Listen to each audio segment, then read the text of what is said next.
शहर जहां इतिहास की सांसें अब भी किलों की दीवारों में कैद हैं। और उन्हीं दीवारों के बीच छिपा है एक किला कुंभगढ़, कभी वैभव का प्रतीक, अब एक शापित सन्नाटे की गूंज।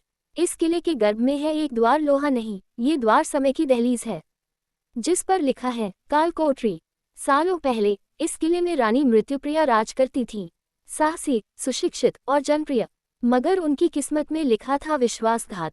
राजा के महामंत्री विभास ने सत्ता की लालच में रानी को काले जादू का आरोप लगाकर जिंदा दफना दिया इस कालकोठरी में। उद्धरण चिन्ह, न न्याय मिला न विदाई, केवल छूट गई चीखें, जो अब भी रात के सन्नाटों में गूंजती हैं। कई दशकों तक ये रहस्य दबा रहा, पर फिर आया अर्जुन राठौड़, एक इतिहासकार, एक खोजी जिसे न डर रोक सका न लोग। उसने सुनी थी रानी की दबी चीखें, और वह इस रहस्य से पर्दा हटाना चाहता था। अर्जुन ने काल कोठरी का दरवाजा खोला, सांस रुक गई। अंधेरे में टिमटिमाती मशालों की रोशनी और दीवारों पर खून से लिखे मंत्र। हर ईंट एक कहानी कहती थी, हर कोना एक दर्द।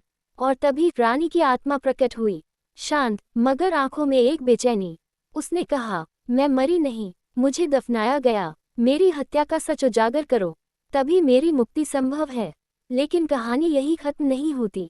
विभास की आत्मा अब भी उस काल कोठरी में बंधी थी, काली, भयावह। वो नहीं चाहता था कि उसका राज बाहर आए। अर्जुन और विभास की आत्मा के बीच। मगर अर्जुन के पास था रानी का अमूल्य अस्त्र, वह तलवार जो अब भी आत्मा को काट सकती थी। एक भयानक चीख, और विभास की आत्मा भस्म। रानी की आत्मा फिर आए, अब उसकी आंखों में शांति थी। उसने अर्जुन से कहा, अब मैं मुक्त हूँ, समय की कैद अब टूट चुकी है।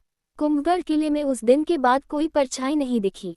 कोठरी का दरवाजा अब भी वही है, मगर वहां अब केवल इतिहास है, न शाप न साया। कहते हैं, हर किला अपने भीतर एक रहस्य रखता है, हर पत्थर एक चीख सुनता है।